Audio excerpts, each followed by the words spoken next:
I just realized that they're not selling cell phones anymore. They are selling something else, something totally. Noticed the new convergence media. So we have new mediums which are shaping our culture, which are shaping our mediums. So today we will talk about the new web technologies and the how the new web technologies impact the print media, and we will talk about the future of print media, and we will talk about how these technologies are going to shape the future of newsroom of United States and of all over the world. And I really would like to thank to Mr. Thomson for his modesty and for his coming to our center to discuss all these issues. Thank you very much, Robert, for coming here. That's very, very much my pleasure. Thank you all. So, my first question is, what was your first speech when you came to your office and when you talked to your employees at the Wall Street Journal? Well, first of all, if those of you who recall when News Corporation took over Dow Jones, there was a lot of reporting at that period about how, to a certain extent, the Australian barbarians were not just at the gate, but we were in the elevator, and could somebody please start the elevator? So there was a lot of controversy, and of course the temptation in those circumstances is to reassure people. Certainly you don't want to frighten them unnecessarily. I think some people, because they believe what they read in newspapers like the New York Times, were unnecessarily unnerved. But at the same time, you want to make them aware of the difficult reality that newspapers and media are generally facing. Because I think one of the problems, and not just in this country but around the world, has been the journalists themselves, who are supposed to be aware of societies, they report on societies, have been almost willfully unaware of how those societies are changing. And as you said, you pick up an iPhone, you're not just picking up a telephone, you're picking up an information centre. And this willful unawareness has made many media organisations very vulnerable to those changes. And so you see it, for example, the end of the Christian Science Monitor is in the newspaper, the trouble in Detroit, in San Francisco, in Denver, in Seattle, and in many other papers around America and to a certain extent around the world. So the initial message had to be one of, this was a great time of challenge, we have to confront that challenge, but if we do so with intelligence and creativity and professionalism, that's a great opportunity for us. And I think that message, thanks to the support we get through News Corporation, Mr. Murdoch, that message frankly has been shown to be a fair one, and the potential that the Journal and Dow Jones had is beginning to be realised. I think for the last 6 months of circulation, as reported by, not just by us, but by the Audit Bureau of Circulation, which is the official measurement, showed that in the US, of the top 25 newspapers, only one reported an increase in circulation, and thankfully that one was the Wall Street Journal. And similarly online, we now have about, and it's very difficult to measure these things accurately, but about 22, 23 million different people from around the world come to WSJ.com. The iPhone application, we have a specialist headline, a news service for the iPhone. In about 3 weeks, 650,000 people downloaded that application. Now, not all of them are using it every day, but it just shows you how much the nature of and character of the audience is changing, and how the nature and character of content must change. And that was both the initial message to the staff and the continuing message to the staff.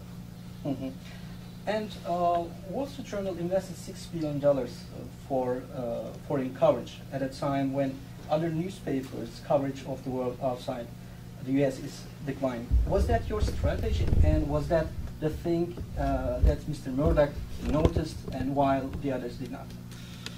I think and was that your strategy? Yeah, it's certainly part of the strategy. It's an interesting question. If you remember the journal from 2 years ago, and you were looking for international coverage, some days there'd only be 1 or 2 stories in the first section about the world. And whatever the economic upheaval we find ourselves in the midst of now, one thing is for certain, that globalization is not going away. It's still changing the world and making it more important that readers understand that world, whether they're business people or professional people, or frankly just average citizens. To understand your context is to understand that it's a global context. So we created extra space in the paper, and you'll see now we have an international news section every day, which is often 4 or 5 pages. And one of the other things that we noticed was that commercially, the papers that, when I first went to China in 1985 as correspondent jointly for the Sydney Morning Herald and the Financial Times, many American newspapers, the Baltimore Sun, the Atlanta Journal-Constitution, and Christian Science Monitor, had correspondents in China. Now, virtually none of them do. Mm-hmm. And so we were confident that there was an audience, an intelligent, well-educated American audience that was interested in the world, but had fewer and fewer sources of reliable reporting. So we saw it as an opportunity. And frankly, one of the things that we're literally just in the midst of doing now, we've appointed we didn't have a correspondent in Turkey. Right. But you have right now, right? We have one now. And he's in the midst of moving and starting to report. And at the Times of London, where I was previously the editor, Turkey was clearly a very important story, both economically, politically, and culturally, and Turkey's role in Europe and Europe's role in Turkey were both big, important themes. And I think one of the problems in America is that there isn't enough reporting on Turkey, and hopefully we see that clearly as an informational opportunity and an editorial opportunity. But I think Turkey is increasingly important commercially and culturally as well. So we see it as a genuine opportunity. So it's not. I think there's a journalistic ideal behind it, and an ideal that Mr. Murdoch believes in, which is that the world should know more about the world, but it's also a commercial opportunity. Mm-hmm. And as far as I noticed, you moved the paper toward a scoop-oriented form of journalism. And do you think that this strategy worked? Yeah, it's an interesting question, because the journal has long stories, right. Sometimes very long stories, and what you might characterize jokingly as looking at 30,000 feet for 30,000 words. Right. Now, not many people really have the time to read 30,000 words every day, or even every week. So we felt that the Wall Street Journal is a newspaper, so it should have news in it, rather than just features. And one of the problems that I think we foresaw was that if you kept emphasizing features rather than news, that you were taking away a reason for somebody to read the paper every day.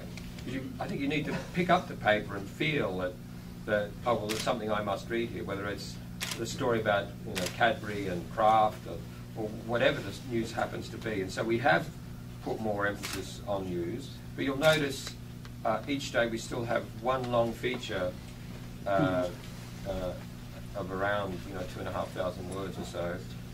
We have what we call a current section, which again has fairly long pieces which are off the news. And the news itself should be reported in a way that's slightly different to elsewhere, because we pay specialists to look either at a certain subject or at a certain country. And you would imagine, because you're the Wall Street Journal, frankly, people return your calls, you get a lot of access to the leaders of countries and companies. And so therefore the quality of our reporting, even if it's on a familiar subject, should be uniquely good, and that's what we aspire to. But it's fair to say, which is implicit in your question, that there were some concerns among the journalists that, oh well, the uniqueness of the journal would be lost because we focused on news. But what you have to keep reminding people, and frankly I have to keep reminding myself about, is that the journal needs to be uniquely valuable to the reader. And journalism is not written for journalists, it's written for readers. And so unless it has a purpose and a functionality in a reader's life, they'll stop reading the journal. And thankfully, so far, the opposite has happened. And did it cost too much comparing with the previous owners of the paper? Did we pay too much? Yeah, I mean this strategy. I mean, the investment strategy. Well, no, because with Dow Jones, you're able to repurpose the content in so many different places and in different formats. So, for example, if we wrote a story about Turkish telecoms, it might appear in the paper, it'll appear on the web. If it's a scoop, we can put it onto newswires. right. And people pay more for newswires than they do for the paper. It might be actually Turkish economic growth, because that's an important figure for the world. And we have what they call an algorithmic news service, which is where it's not in words, but it's in computer code. And so we translate it straight away into a computer format, which talks to the computer in a trading house, an investment bank proprietary trading desk or whatever. So in all of those different formats, you're able to charge for it. So I think we're pretty confident that the investment in content is not just of journalistic or social importance, but it's of commercial value. And also your website looks more readable, more relevant. And what was your strategy about your website? To make it more readable and more relevant. And how did you do that? That was my strategy. Well, really, just people look at a website in a different way to looking at a paper. I mean, if you think about just a paper, you're like this. It's what you might call, it's a landscape. You survey it, and whereas with a website, it's very hierarchical. You scroll, you go up and down, rather than looking at it in a larger format. And actually, it's a different skill and a different approach. So first of all, for example, on the headline feed that you have if you have a BlackBerry or an iPhone, only a small percentage of people actually read the stories. They just look at the headlines, and about 10% read a paragraph, and a few percent read the story. So you have to understand how people interact with the medium, and one of the keys is to make it fresh, to make the site constantly lively. And so we put quite a bit of pressure on people to file more stories. First of all, for the newswire, which would then appear on the web, because we can charge commercial clients for the newswire, and then obviously we charge people for the web as well, so you can charge them twice over, which is always very good, particularly in this age when advertising revenue is not so strong. And what I noticed coming across from London is that, I'm sure many of you have been to London, and you go to a newsstand in London, and there are basically 15 newspapers, and 15 national newspapers, depending on who you include and not. And it is extraordinarily competitive, which you could say brings out both the best and the worst of journalists. Right. But what it does mean is, particularly on the web, the level of competition has forced a level of advancement ahead of here, particularly in things like what we call search engine optimization, which is making your site have more impact on the web. And so we brought across those lessons from London to New York. And the other area where we're a little behind, and I think that's probably true of many US newspaper websites, just in the use of audio-visual content. If you would send someone to a remote part of China, it's very easy for a journalist to take photographs now with your phone even, and that has a great value. If you were, for example, this earthquake in Sichuan, tragically a year ago, we managed to get quite a lot of images from our reporters, because frankly we couldn't afford to send photographers with all the reporters, so we rely on them to think differently about the value of the experience that they're having for the reader and the extra content that they can create to enhance that, and then frankly to enhance the visual appeal of our content, both in print and online. Because I think the thing that we all have to remember is that if you're a young person, say you're 22, you're growing up in an environment very different to that in which I grew up back in Australia. And it's not just that Australia is out of the way, it's just there was no internet. I grew up, my imagery was, as it surrounded me as a person, was British and American children's programs and situation comedies, and that they're, frankly, visually, they're not that sophisticated. Frankly, I think the scripts were quite sophisticated, but not the visual imagery. Whereas a young person today has grown up with a lot of video games, a lot of web content, which is very, very visual. And one of the other things that we have to be conscious of both in print and online, is that socialisation of visual awareness is something we also have to develop an empathy for, or else we'll lose touch with those readers. Right. I remember a recent story about a gay marriage, and it took more space than any other business news in the paper. So, is that because you are in a competition between the New York Times, and is that also, I just noticed that the coverage of art also is beefed up. So, is that because of the competition between the New York Times and the Wall Street Journal, or you are trying to focus on the social issues? Yeah. Yeah.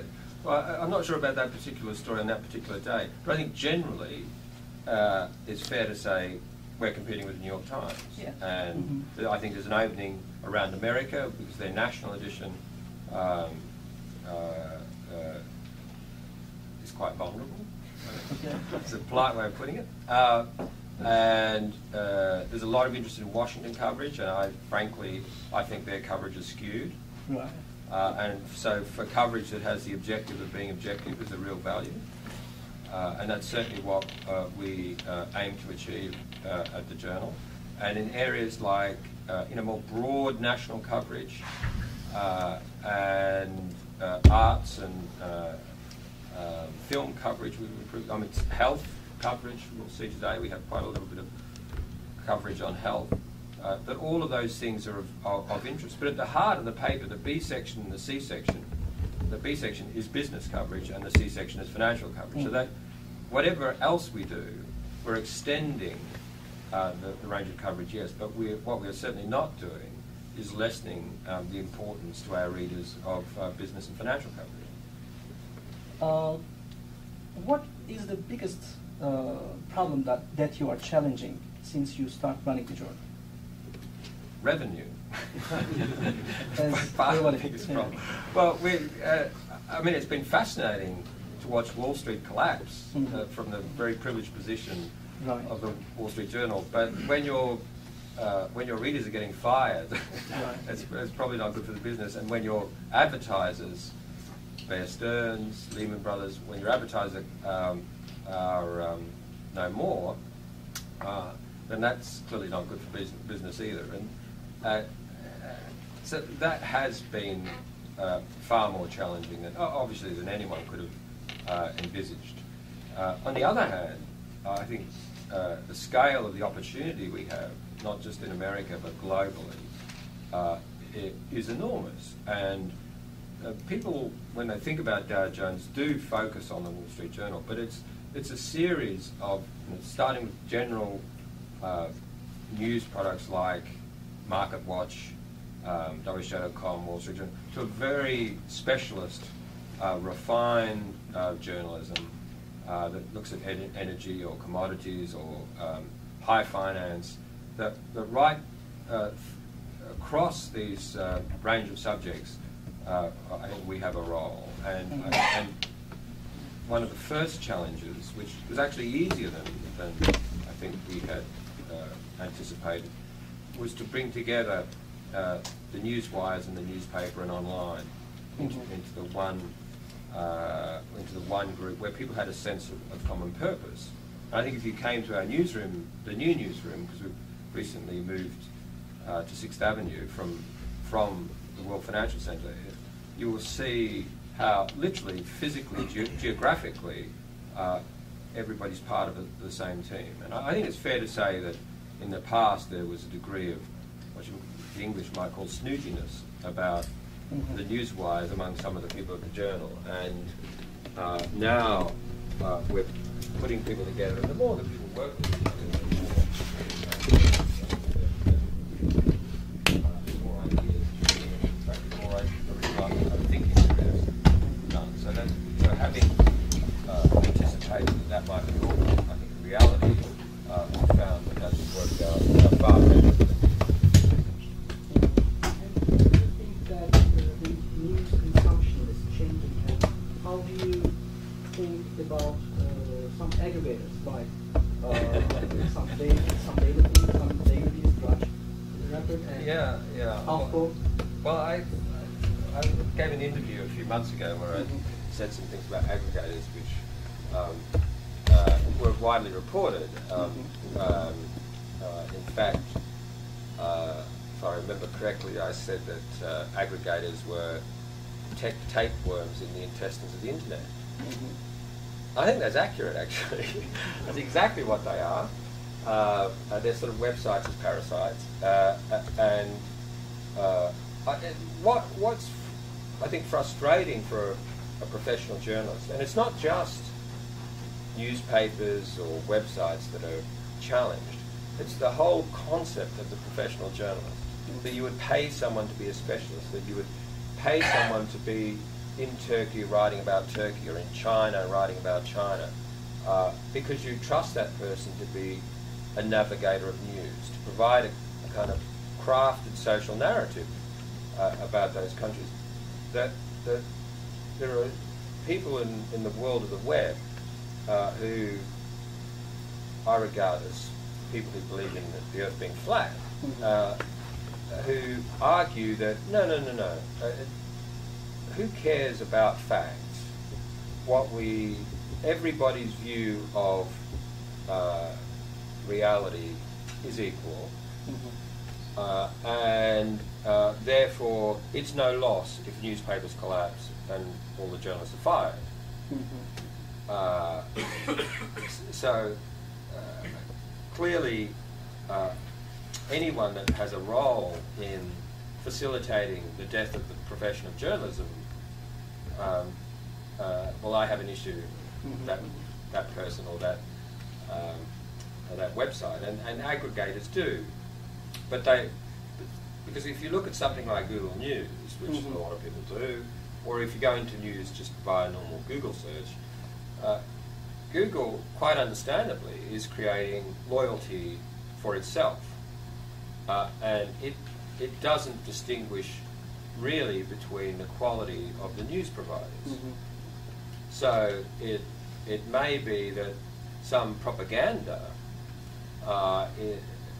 rewritten somehow gets equal weighting with something like the Financial Times or the Wall Street Journal, and then it is set up so that you'll go back to Google, that you won't go to WSJ.com or whatever the Australian or the Times of London, whatever the website is. So clearly, and that it makes revenue out of our content. And it's not the only one. As you say, there are other sites that more or less are just essentially centres of what you might call institutional plagiarism. And they will argue that they drive traffic to us, which is true, but they also drive traffic away from us, which they never talk about. And there's no doubt that each of them is making revenue from our content. And so that's why there's a very vigorous discussion now about how much access you allow them to have to our content. And that discussion is going on, I think, in every newsroom, in every newspaper around the world. In the last few weeks, I've had editors from China, from Japan, discussions with Spanish editors and German editors, and the focus is exactly the same thing. Now, how do we not only protect but profit from our content when other people are profiting from our content, but they bear none of the costs of creating that content? So putting a correspondent in Istanbul is not cheap. I mean, it's expensive. Not that Istanbul is more expensive than Tokyo, but it's just You're right. just generally. And I remember that your correspondent in China had some problem with Chinese government. Was that correct? Yeah. Visa problem because of his critical analysis of China. Well, depending on the month, you have trouble with the Chinese government. Right. It happens. Although, to be fair to the Chinese government, they're a lot better. But that problem wasn't solved, right? A lot better than they used to be. Actually, no, we have resolved that problem. Okay. Yeah. Okay. And actually, our Chinese language website is very, very successful. It's about 2.5 million. You have only one reporter, or in China? In China, no. You have many. Altogether, we have about including the newswires, including translators, we have 130. And what about India? I hope you're not going to ask me about Turkey after India, because India we have we have one. We're building up. India we have around by the end of this year around 100. Amazing. Yeah. It is. Well, India is. I mean, China is China, and it's the largest steel producer in the world. It will overtake Japan as the second largest economy in about 2015. India is different. It's not as advanced, but it's in English, which makes it much easier for us to repurpose the content. For example, one of the problems we have with China is we have some interesting news about China, and we have some interesting news out of New York for China. Either way, you have to translate it, and it adds an extra layer of cost. And that's true of all local language services, but not the case in India. Right. And some media analysts claim that in the future the print media will not be able to survive. Do you agree with that? No, I think it's different, and the circumstances for papers are changing virtually every day, and I think unless you're conscious of how the environment is evolving, then you are an endangered species. But there are still opportunities, because it's not my job to sell advertising, but if you think about it, if you go to the web, you almost never look at display ads in the web. But if you're reading a newspaper, the impact that advertising has is it's pretty significant. Here's an ad for Santander, and if you're reading it, you can't switch this ad off. You can't click it away. So I think it's up to newspapers to prove that in this environment that they still have. And if you're on the train, you're a walking billboard. This ad for PC World and Sprint.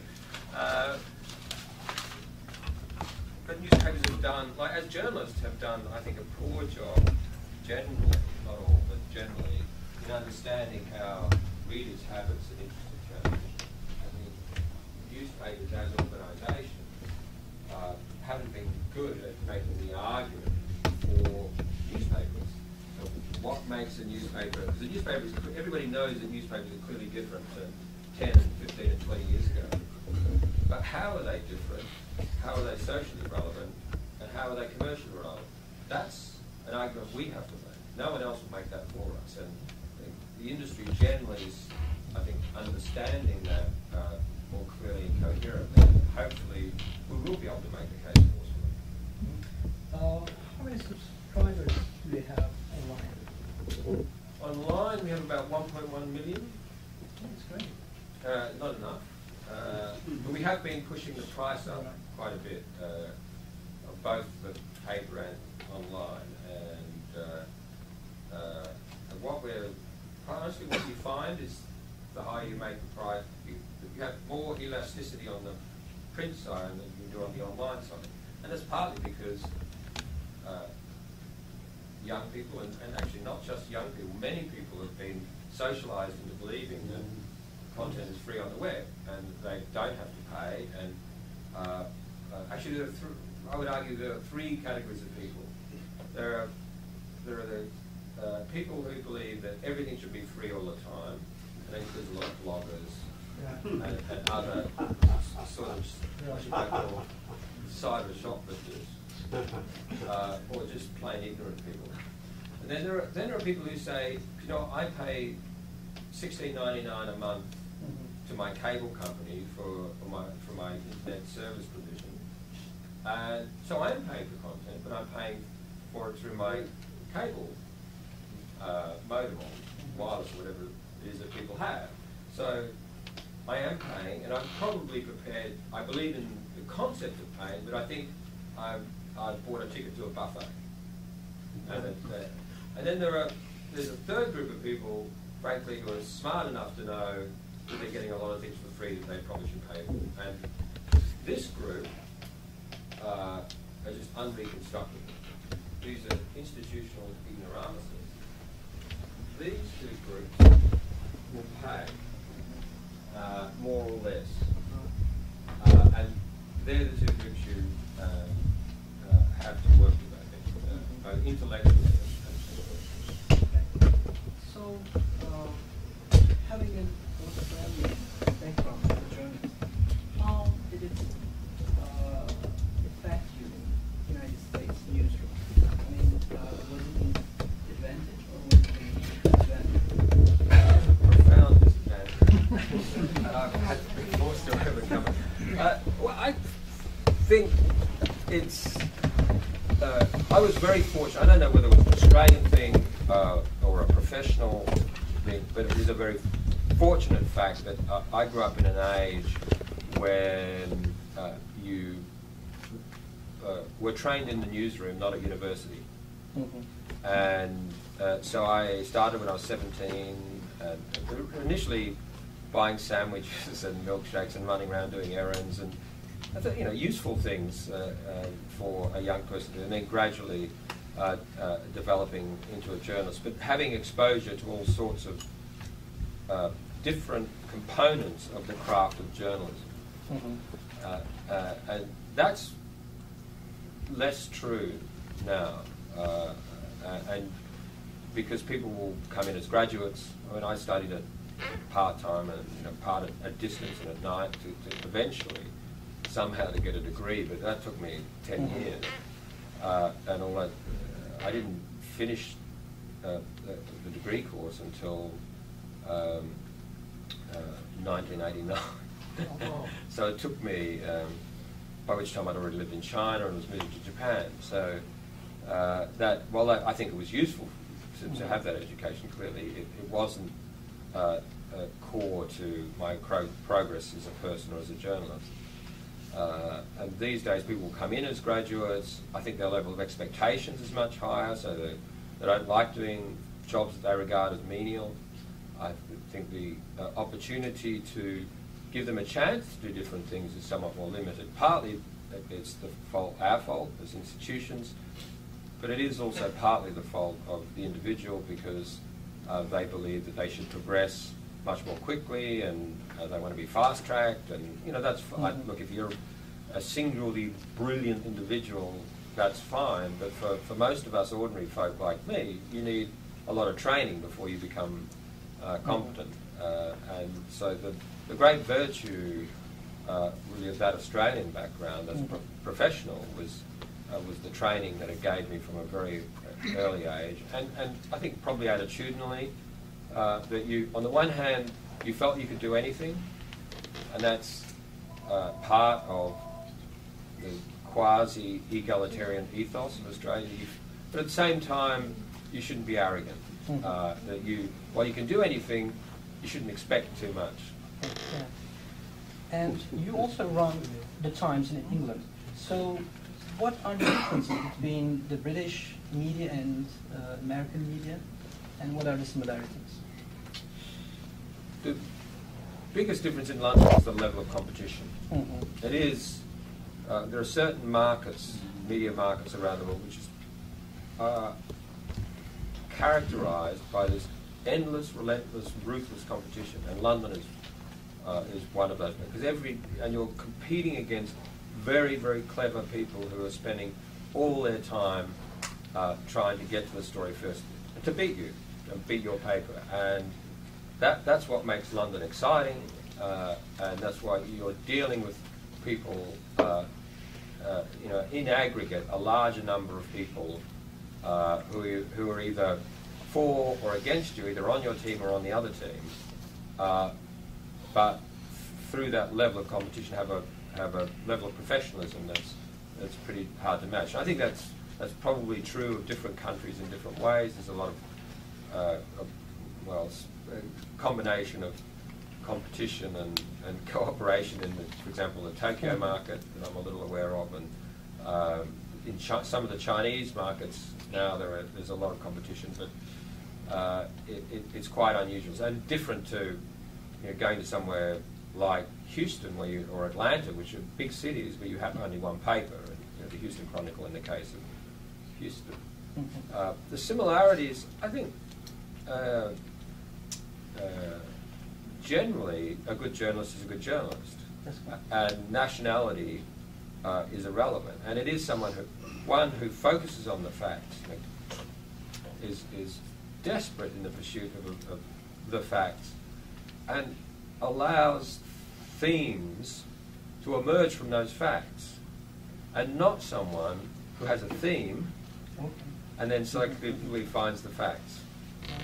And I think in some instances you see, not just in the US, but in various parts of world journalism, that the theme first and the facts second. I think the facts should always come first. Okay.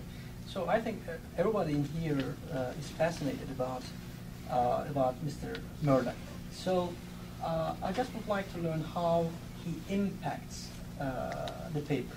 I mean, what do you generally talk about with Mr. Murdoch? I mean, do you sometimes talk about the policy of the paper, or do you generally talk about the world? Well, generally we talk about the world, but his range of interests is extremely broad. His level of curiosity and energy is all virtually endless, and that's a good thing because it puts me on notice. The question may be, I think we have some Japanese guests seeing us. There'll be certain things that we'll discuss ahead of that, and then it might be British politics. Obviously, we have a shared interest in having worked in Britain in the comings and goings and potential outcomes over the next year in London, because it's a pressing issue. I mean, China we talk about a lot. The future of the media, Wall Street. So he is someone, most importantly, is just enthusiastic and supportive. Because if you had a proprietor who wasn't interested in what you were doing, in the end, I think that would be negative in its impact, not only on me as an editor, but actually on all the journalists, because they could feel it. Because it's not just the relationship that I have with him, but it's those from around the journal who've been with him and can feel his passion and feel his professionalism. He has a profoundly positive impact on them because they believe that they're working for someone who's passionate about media himself. And even this morning, the tennis writer from the Times of London is here because of the US Open. And he said, well, what's Mr. Murdoch like? And so I said, Neil, why don't come and have a quick coffee. And he's interested in tennis as well, and can have an intelligent conversation about that. And afterwards, Neil was literally blown away by the level of interest that he had in that topic. And I think whether it's tennis or the fate of the Asian financial system or the rise of China or frankly Turkey, he is interested in all these subjects in a way that makes it great to work for him. Mm-hmm, mm-hmm. You have investments in Turkey too, right? Well, I think the news score does. To be honest, I'm probably not the person to ask that subject. But what I think is certainly true is that there's a recognition in the company about the importance of Turkey. Right. There's an interest in Turkey's development. At the Times of London, for those who read editorials, would appreciate that. Frankly, I was strongly of the view that that Turkey should join the EU, and quite critical of Germany's position and the French position, which is a little vaguer, but maybe not that much different from the German position. So that was itself, and that's not corporate, but just in terms of global development, there's no doubt that Turkey's emergence is one of the big stories, and it's a big story because it's important. Mm-hmm. And also, I would like to ask what Turkey means to you, because you have an Australian background. I know that for many Australians, Turkey is a country where they visit as a pilgrimage. That's very true. I haven't been personally, but it's something I quite like to do with my children, who are sort of Australian, half Chinese, half Australian, but born in New York and spent most of their life in London. So I don't know precisely what they end up being is what they want to be, but I think that's very true, and because of Gallipoli and the First World War, when it was a moment of truth for Australian society, and all Australians grow up with that life story and with a recognition of the importance of that moment, but also, frankly, a recognition of the great character of the Turkish people. And how really soldiers from both sides didn't want to be there. Australians, how far from home were those Australians? But true, genuine respect for the people of Turkey. And this will be my last question. What do you think about the Turkish economy?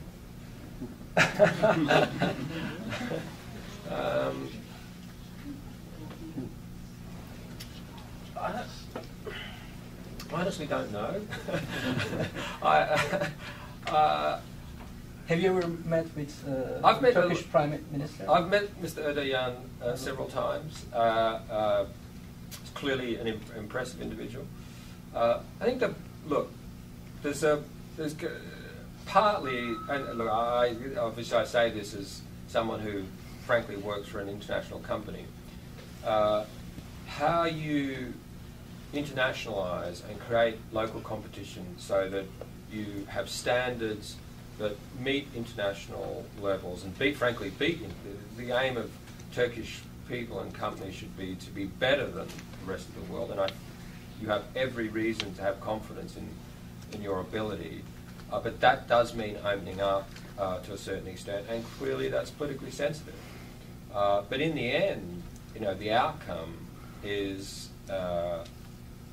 no doubt beneficial. And you look at the problems Japan has had coping with the outside world, even though it's on the one hand been a great exporter, on what you might call the social science side of business, it really has been a failure. Japan has, and therefore the Japanese people, and therefore opportunities for the Japanese people have been limited by their ability to communicate and deal with the outside world because they've been so protectionist. Now that doesn't mean opening up everything all the time, but it means erring on the side of opening up and being prepared to have those often difficult political battles with local interests for the sake of the national and the international good. And so, however Turkey is doing precisely at the moment, which I don't know the answer to, I would have an enormous amount of faith and in Turkey's ability to compete economically and for Turkish companies to become some of the best known in the world, as they should be. But that will really only happen, and the country and those companies will realise their full potential if they are fit for competition on the global stage. Mr. Thomson, thank you very much for this interview. It was really a privilege for me to have this interview here. From now on, it will be a self-moderating program, so you can have your questions from the guests.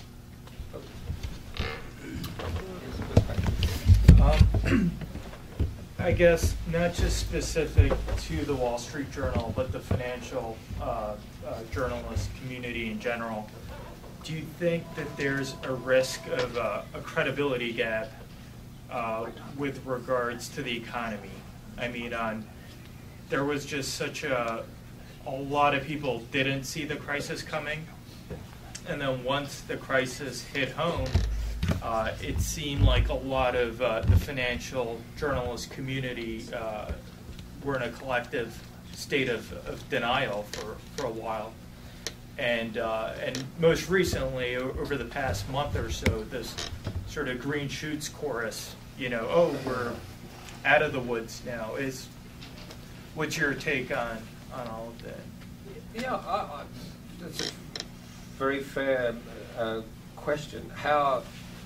Sometimes we're asked, why didn't you predict? I mean, it's hard to predict these things, but it's certainly true that there should have been more examination of the underlying causes, the underlying circumstances of the crisis. And in the end, many people were culpable, both institutions and individuals, and right down to the person, frankly, who fibbed about how much they were earning to get a home loan, right up to Wall Street, where the incentive schemes were skewed in a way that emphasised short-term profit at the expense of the long-term health of the institution. So, right through America and frankly across the world, you look at the case of Iceland, which has been there's quite a good book coming out in the next couple of months, written by a Times of London journalist called Roger Boys, which I read an early version of during the summer, and it's just almost unbelievable. But if you're ignorant of the consequences of your action, then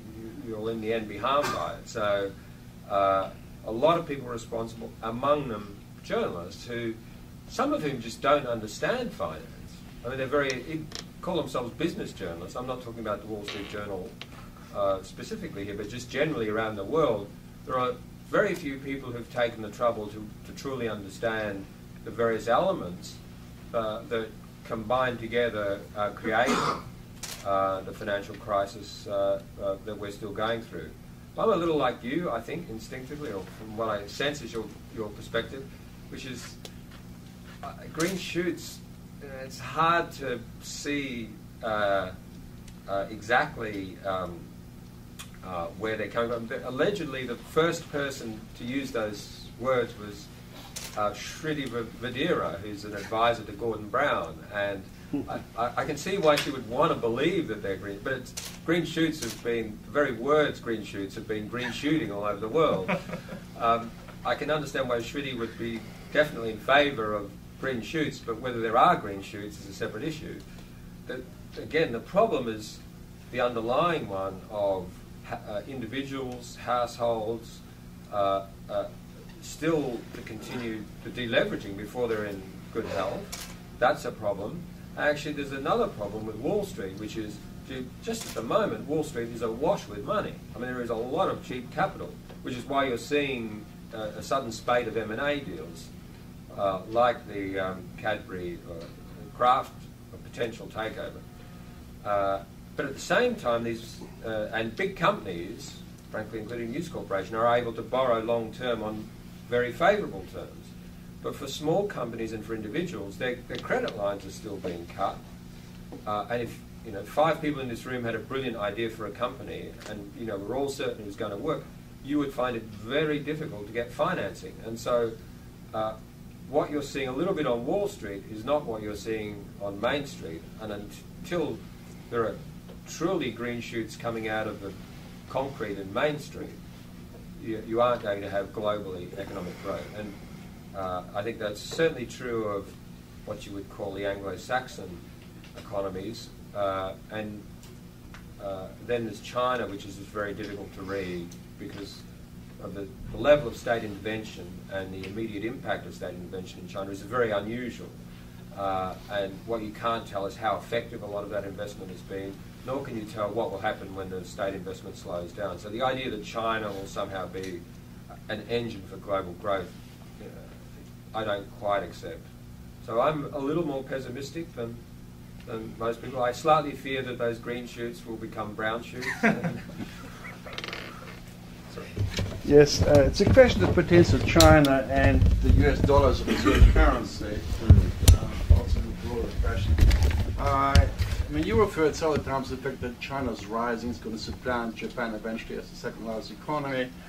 And we had here a gentleman, Li Kexin, from a senior official from the UN mission. I also emphasized that the US dollar as reserve currency ought to be reconsidered, a point of view shared by the Russians and in part by the French. And I noticed that the Wall Street Journal ran an article, I think 4 or 5 days ago, about the Chinese selling contract with IMF to buy $50 billion worth of special drawing rights.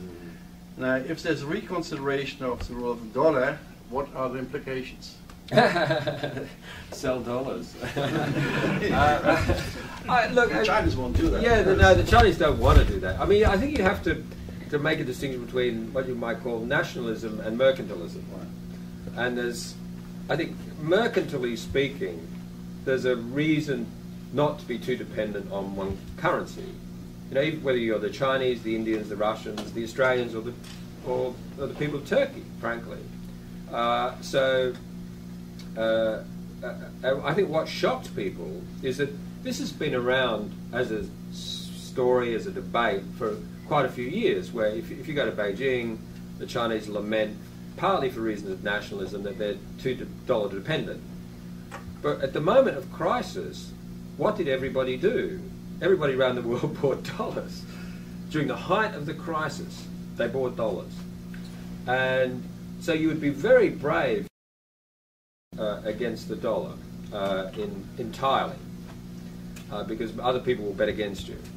But the other problem with the Chinese, I mean, of course the Chinese are right, you should have a more diverse portfolio, and yes, that's right.